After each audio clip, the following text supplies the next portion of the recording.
This story starts like a typical manhwa, where at the end of the world, our protagonist gains an overpowered ability. But this time, there wasn't just one reason for the world ending, but multiple crises happening at once. A pandemic, war, economic decline, and food shortages. But all these were just warning signs. The real destruction came when game-like characters, known as monsters, suddenly appeared and brought humanity to the brink of extinction. What happened next was quite predictable, like it happens in novels. Metahumans, people with special abilities, started appearing, but some things were different from the novels. The metahumans weren't powerful enough to stop this apocalypse. And so, we see the apocalyptic world. For those who don't know, shut-ins are people who are confined to a room, usually due to illness or disability. Let's get back to the story. He was sitting comfortably, eating chips and drinking soda. Honestly, it was a good sign, showing that the world wasn't completely over. The fact that he was calmly eating snacks was proof of it. But even though he was alive, he was completely alone, which made him quite sad. He was alone in this 100-square-meter apartment. His parents, grandparents, everyone was gone. The reason for this was that his father had decided to buy this place and took a loan of 200 million won from the bank. Not only that, he invested all the family assets worth 200 million won into it. Our protagonist, who wasn't born into a rich family, was still living here because of a tax benefit scheme. To avail of this benefit, it was necessary for someone to live in the property for at least 2 years. That's why his family told him to stay here. As he watched the apocalypse unfold, where there was no internet connection, he became even more depressed.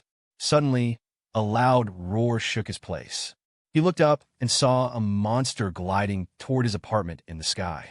As the monster got closer, it opened its filthy mouth, like it was about to swallow him. He panicked, unsure of what would happen next, but then something strange happened. A system notification appeared in front of him that read, "A subject who was not even allowed entry is trying to enter." He was a little surprised but not shocked because this was the defense mechanism that had kept him alive so far. But now, this system is becoming his worst nightmare. He tried everything to open the door. He even kicked it, but it wouldn't budge. 3 days had passed since the world ended, and this ability was the only thing keeping him alive. But it was also trapping him in this apartment. At night, he sat quietly by himself, while the system window on the front kept glowing. On it, it read, "The ultimate shut-in cannot leave the house." Reading that made him angry. He had been dragged into this terrible situation, and now he was given this messed-up title, like it was something special. Now his biggest problem was starting to show. His food supplies were running low, and since yesterday, the electricity had been cut off. He was surviving on side dishes from the fridge, but they won't last much longer. He only had a few packets of ramen left. Suddenly, the system window pings again, showing a notification that he has hunted a Calican and earned a lot of XP points in return. His skill level has increased. He is completely shocked when he sees this. He looks outside and sees the monster's lifeless body lying on the ground. Then he realizes that the monster is being eaten by goblins. It's hard for him to believe that he hunted this monster in self-defense without even realizing it. Meanwhile, the system notifies him that he has gained a new skill and a nearby loot has met the requirements. The system is now calculating the loot. Suddenly, he hears terrifying roars. He looks down and sees the goblins going crazy after devouring the monster's flesh. It seems that the food they were feasting on is disappearing, and the goblins are angry because it's slipping out of their hands. The system informs him that the loot calculation is complete, and our protagonist has earned approximately 2.2 million won. At that moment, the lights in the room flicker, and electricity suddenly returns. The system now shows more information, revealing a new skill, House Declaration, which is at level 3. This is a passive skill that prevents anyone from entering the house without the ruler's permission. The second passive skill is Dignity Preservation, at level 1, which restores half of the house's functions to preserve his dignity. The system also shows that his wallet is maxed out, and he now has a total of 2.2 million won. Unable to contain his joy, the protagonist rushes toward the fridge, opens it, and confirms that it's working. Not only that, the taps now have water, and the electric stove is also working. Filled with excitement, he starts to cry tears of happiness. It feels like everything is returning to normal, just like it was before the world ended. But with a pinch of salt, he picks up his phone to check the network. Sadly, the network is still not working. This disappoints him, but then his gaze falls on a pen drive lying on the floor. He picks it up, plugs it into his PC, and starts playing the files. Inside are recordings made by his parents, memories of his childhood and life journey, showing how he grew step by step. Watching this, he is deeply moved. These memories numb his heart, and all he wants is to somehow bring his family back. He makes up his mind that he will bring his family here at any cost. Standing up, he steels his resolve. But before he can get lost in his thoughts, a system window grabs his attention. It reads that he can now purchase listed items from the store at their original prices. This is new to him, and he is stunned because he didn't expect this at all. Curious, he pressed the store icon. The system window opens, showing the option to list his money and items. The system seems to be linked to his wallet as it displays the money he has. Instead of thinking too much about the situation, he opens the balcony window. But as soon as he's about to step outside, the system stops him with a warning. He can't leave the house. He expected this. Even though his skill level has increased slightly, he is still trapped. But one thing is clear. If he hunts monsters, his level will increase, and maybe he'll unlock new skills. Perhaps one of those skills will give him a way out. But the problem is, in his current state, he has no idea how to kill the monsters. Situations like the Calican encounter are rare and won't happen often. Just then, an idea pops into his head. Maybe he can kill the goblins. He picks up a bottle of water from the fridge and throws it with all his might. The bottle flies out of the apartment. Seeing this, he feels a moment of joy because he initially thought he wouldn't even be able to throw things outside. Then, he decides to take it a step further. He picks up a dumbbell and heads toward the balcony. As soon as he steps outside, he notices something strange. The goblins are there, but it looks like they are leaving the area. They are dragging chunks of the dead monster as they retreat. This surprises the shut-in, and he feels like his last opportunity is slipping away. Without thinking, he quickly swings his arm and throws the dumbbell outside. However, instead of hitting a goblin, the dumbbell lands directly on the dead monster's body. This catches the attention of the furious goblins, and they turn toward him. His heart races with fear as he realizes the goblins have seen him. Terrified and drenched in sweat, he has one more dumbbell left, but he doesn't want to waste it again. The problem is that there's nothing else in the house that could help him kill these monsters, and he's not strong enough to throw the TV or computer outside. He watches as the goblins, now angrier than before, begin to charge at him. But strangely, this situation isn't as bad as it seems. In fact, this is exactly what he wanted. The goblins are getting closer, and now he can hit them without missing. This is his chance. Then, he remembers the store option in the system, which he unlocked earlier. He immediately activates his system panel and opens the store. He presses the List Items option, and the system asks him if he wants to list the dumbbell. He agrees. As soon as he agrees, the system scans the dumbbell, and now it is unlocked in the store. He can buy it for about 177,000 yuan. The shut-in is surprised to see that the listed price is exactly the same as when he bought dumbbells online before the world ended. This confirms that the market rates are still the same as they were before the world ended. Without hesitation, he buys 2 more dumbbells. As soon as the transaction is completed, the system window flashes with a blue light, and the dumbbells begin to materialize. This makes him so happy that he starts cheering loudly. His joyful screams echo outside the apartment. The next moment, he throws a dumbbell with all his might. It lands directly on a green goblin's head, instantly killing it.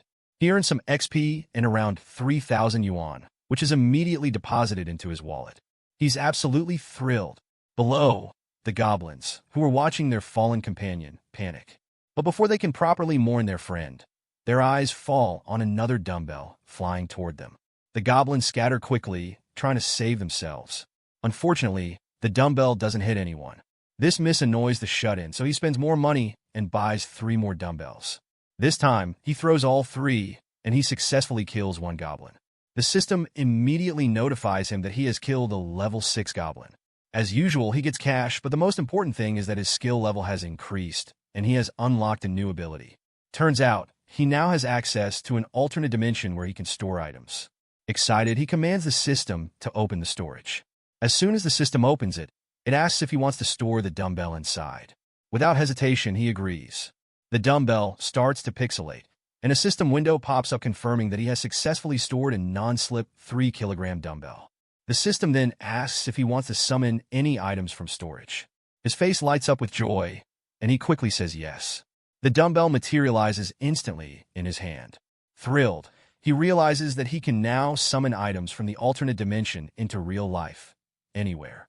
Holding the dumbbell again, he becomes lost in thoughts about the possibilities of this new skill. Unable to hold back, he decides it's time to execute the ultimate plan. He buys more dumbbells and stores them in the alternate dimension. Once he is fully prepared, he commands the system to open storage. With a single command, a bunch of dumbbells appear. It's as if he has opened the gates of Babylon.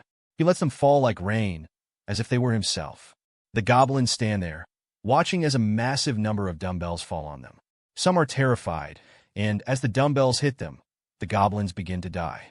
With each goblin falling, he claims XP points. In total, he earned 54,000 yuan from this one attack. The system then asks if he wants to list additional items. He immediately says yes. Since the store can list a maximum of 10 items, he lists groceries and some essential items. He even sells the dumbbell he used to defeat the goblins and gets his money back. But suddenly, something feels strange. He notices that 1 yuan is missing. He thinks about how this happened, and then it clicks in his mind. It's probably because his refrigerator is running and the electric, gas, and water bills are eating into his money. This news worries him because he doesn't have any other way to cover the household expenses.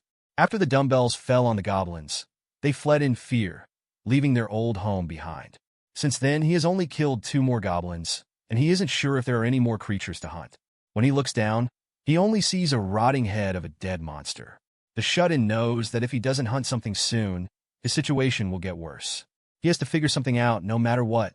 He looks up at the sky with a disappointed face, hoping to see a flying monster he can hunt. It seems like luck is on his side because suddenly he spots a massive monster gliding through the sky. The shut-in is momentarily shocked, but he doesn't want to waste this opportunity that fate has given him. He quickly prepares to hunt. He ties a large spoon to a ladder and extends it over the balcony since he can't step outside the boundaries. Then, he tries to catch the monster's attention by making the shiny spoon glint. As expected, the monster finally notices the flash from the building and charges toward it as soon as it spots the shut-in. It seems ready to devour him. The shut-in is happy that he has successfully baited the foolish monster, and when the monster hits the barrier, its head bounces back. The shut-in is sure that the deal is done, and he will level up soon. But just then, the monster starts flapping its wings forcefully. The wind from its wings is so strong that the shut-in struggles to stay on his feet. He is being pushed backward, and eventually, the monster disappears from his view. But when the shut-in peeks from the balcony, he is shocked. The creature is sitting right outside his window. This creepy thing roars, its twisted tongue hanging out and drooling, staring at him as if he's its next delicious snack. The shut-in is so scared on the other side that he can't even move. The monster then closes its mouth and slams its strong beak against the barrier. The system immediately flashes a warning. Unauthorized entity is attempting to enter. But no matter how much strength the monster uses, it cannot break the barrier. Each impact proves useless. However, seeing the sheer strength of its attacks, the shut-in is left amazed. He begins to doubt whether the barrier can really withstand these attacks. Not wanting to take any risks, he quickly opens his store and checks the listed items. According to his observation, the loot calculator activates only when there are nearby corpses. The shut-in recalls that his goblin hunts haven't always been successful because some survivors had picked up their fallen companions' corpses, and once those corpses were outside the distance limit, the loot calculator didn't activate. He doesn't want the same thing to happen this time, so he starts thinking about how to bring the monster down in a single shot. His eyes land on bottles of 900 milliliters of canola oil stacked in the store. Without wasting any time, he quickly buys 10 bottles. As soon as the transaction completes, the bottles appear near his feet. He picks them up quickly and places a pan on the stove. He pours all the oil into the pan and turns on the heat. Then, he takes a broomstick, wraps disposable paper around it, and secures it with tape. He soaks the paper in the oil and then opens the store, listing the boiling oil. The system announces that the boiling oil has been successfully listed. He then picks up a lighter and prepares to set the soaked paper on fire. The paper catches fire quickly. He moves to the window and sees that the monster is still sitting on his apartment's roof, waiting for its prey. Little does the monster know that its prey has become the hunter, and the shut-in is about to teach it a bitter lesson. The shut-in quickly summons the canola oil. As the system window activates, the boiling oil starts falling on the monster's head. The monster screams in pain as the oil pours on it. Anyone can tell from its condition how much pain it's in, but the shut-in's plan isn't over yet. He is ready to escalate the fire. As soon as the flames touch the oil-soaked monster, it immediately ignites. The monster's agonizing screams sound like a victory whistle to the shut-in. He He watches as the monster slowly starts to fall. Its burning body crashes to the ground, and its suffering finally ends.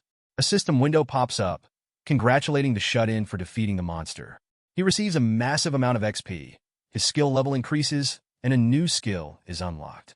But that's not all. The system detects the hunted monster and registers it as loot. After the loot calculation is completed, it registers a total of 9 million yuan. When the shut-in sees such a massive amount, his mind literally blows. He can't believe his eyes.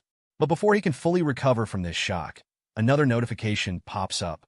The notification reveals that the requirements have been met, and now the territory expansion process is starting. Suddenly, the entire building begins to shake, as if an earthquake has struck, or at least that's how it feels to the shut-in. He feels a strange pressure on his heart, and his perspective begins to expand. The sensation becomes so intense that his heart starts to ache. His senses keep growing, and at one point, he is literally able to see inside the other apartments in the building. He spots a surviving family, and this completely surprises him. He never imagined there would be anyone else living there besides him. Suddenly, his eyes change color, and he doesn't know what's happening to him. For some strange reason, he can now see people, but he can't understand why. Then, out of nowhere, he recovers and starts observing things normally again. Just then, the system introduces him to these unexpected neighbors. The first adult is Choi Hyung-jun, a husband in his late 30s. The second adult is Park Hye-won, his wife, also in her late 30s. Along with them are their two daughters, Choi Nae-yeon, their 6-year-old first daughter, and Choi Seo-yeon, their 3-year-old youngest daughter. The system informs him that these individuals meet the requirements to become citizens of his territory. The system then asks if he wants to grant them citizenship. The shut-in feels uncertain about whether or not he should grant them citizenship and wonders what would happen if he doesn't. The system explains that if a being is not granted citizenship, they will be expelled from the home and become vulnerable to monster attacks. Faced with this harsh reality, the shut-in decides to be generous and becomes a landlord instead of selfishly keeping the territory for himself. As soon as he gives the command, the system announces that Choi Hyung-jun, Park Hye-won, Choi Nae-yeon, and Choi Seo-yeon have been granted citizenship. After making this decision, the shut-in feels good because he thinks he may have unlocked more skills related to citizenship. He plans to check them out. Just then, the system announces that his new skill, Ultimate Eyes, has been unlocked. However, the shut-in isn't fully satisfied yet, so he scans the system to see if there are any more skills related to citizenship. The system flashes a new notification about a skill called Ruler Declaration. It's a passive skill that ensures no one can enter the house without the ruler's permission. Along with this, a new icon appears, Citizenship Management. The shut-in immediately decides to explore this, as it's exactly what he was looking for. When he opens it, he sees the names of all 4 citizens, along with their power levels and trust levels. But what surprises him the most is that he can keep up to 600 citizens. 600 is no small number, and it seems staggering to him. He clicks on one of the citizens' names and views all their information. He can even see their experience distribution rate and money distribution rate. He is given 2 options, either assign them a quest or expel them from his territory. The shut-in doesn't fully understand the concept of experience and money distribution rates, but he thinks it probably refers to how much experience and money the citizens share with him. The fact that he can control these rates feels like having a cheat code. It's now entirely up to him how much experience and money he wants to keep for himself. The shut-in notices the quest option and, curious, presses the button. A new screen pops up, giving him the option to customize the quest, including the quest description, deadline, reward, and penalty for failure. Without much thought, he quickly assigns Choi Hyung-jun a simple task: to kill a goblin within 168 hours. The reward is a small amount of experience, and for now, there is no penalty. The system prompts him to confirm the quest, but before confirming, the shut-in wonders how extreme the penalty can be. To test it, he changes the penalty to death upon failure. The shut-in is shocked to see that the system accepts this without hesitation. However, he does not confirm the quest and cancels the request. This deeply troubles him, as it dawns on him that he holds such immense power, enough to kill any citizen through penalties alone. This thought fills him with deep unease, and he begins pondering what he should do next. At that moment, he gets the idea to use his newly acquired skill, Ultimate Eyes. When he activates the skill, his perspective broadens, and he can literally see everything. This time, he notices a family below. He sees a wife, Hye-won, asking her husband, Hyung-jun, what they should do now. Hyung-jun is also clueless, but decides to go outside and try to fetch water. He tells his wife to stay with the kids and wait for him. However, she doesn't like the idea, as the outside area is full of monsters. She reminds him that there's a chance he might not find any water. But Hyung-jun mentions a nearby convenience store and says that it's a big store where there's a good chance of finding something. The thirsty children plead with their father for water, adding to Hyung-jun's pressure. Finally, he decides that he has no other option and must go outside. He reassures his wife that he will return soon. Despite her fears, she reluctantly lets him go. The shut-in deactivates his skill and returns to his apartment, realizing how dire the situation has become. He opens his store interface to check if he can increase the storage capacity. When he activates the window skill, he notices that all 3 of his storage-related skills are still at level 1. However, he's pleased to see that upgrading them requires only 1 point, and he currently has 3 points available. The system prompts him to confirm whether he wants to upgrade the ultimate shut-in store skill. Without wasting any time, he presses yes. The system window glows with a blue light, and once the upgrade is complete, the system announces that the store is now at level 2. Now he can list 20 items, and a 10% discount is applied to all item prices. After the upgrade, the shut-in remembers that he still has 2 points left. After some thought, he decides to invest 1 point into the store and the other into the dignity preservation skill, as he feels he may encounter more citizens in the future. He upgrades the store again, and when it reaches level 3, the item limit increases to 40 and a new feature is unlocked: Restore Items. This feature can restore old and damaged items to a like-new condition. The shut-in finds this feature very useful and is thrilled that he upgraded the storage to level 3. Without wasting any time, he gets to work on his plan. He opens his store and purchases water and oranges. He then decides to upgrade his other skills as well. The system prompts him to confirm whether he wants to upgrade the ultimate shut-in dignity preservation skill. Without hesitation, he immediately clicks yes. His plan is crystal clear. If he provides his neighbors with essential items like electricity and water, he can request various things from them in return. Now that the dignity preservation skill is at level 2, he unlocks a new feature: the ability to register vessels. However, the shut-in doesn't even know what registering vessels means. Meanwhile, Hyung-jun is preparing to step out of his house to gather something for his family. It's very difficult for Haiwan to see her husband leave like this, but he reassures his children that he will be back soon. He encourages them to be brave and protect the house in his absence. However, the little girls are visibly scared and don't want their father to leave. Their small voices tremble as they plead with him to stay. Hyung-jun gently pats both of their heads and promises to return with food and water for everyone. He tells them to listen to their mother while he's gone. But then, the youngest daughter loses her composure. Tears well up in her eyes, and she reminds her father that there are monsters outside. The story suddenly flashes back to a moment when the 2 girls were happily playing in a park, as if the world wasn't about to end. But then everything changed. Chaos erupted abruptly, filling the streets. The girls froze in fear, and the happiness on their faces turned into sheer terror. They began running as fast as they could to escape the playground. Instinctively, the older sister grabbed her younger sister's hand and started pulling her away to save her life. Just then, their father grabbed the older daughter, and their mother picked up the younger one. The entire family ran for their lives. Remembering that terror-filled moment, Hyung-jun feels no hesitation as he prepares to step outside. A man must do whatever it takes for his family. At that moment, the doorknob starts turning, startling everyone. Hyung-jun cautiously moves toward the door, holding a golf club in his hand. The movement at the door suddenly stops, but then the silence is broken by a human voice from the other side, asking them to open the door. Hearing another person's voice shocks Hyung-jun even more. He cannot believe there could actually be someone outside, but it's also possible that it's a monster. Not wanting to take any risks, he remains still. The boy outside keeps calling out, but Hyung-jun stays ready in his defensive stance. Eventually, the calls stop, and the silence convinces him that whoever it was has left. Suddenly, the front gate swings open, and the bright light from outside forces Hyung-jun to quickly pull his family back to protect them. But there's no reason to be scared. It's just the shut-in, standing there with a plastic bag full of supplies.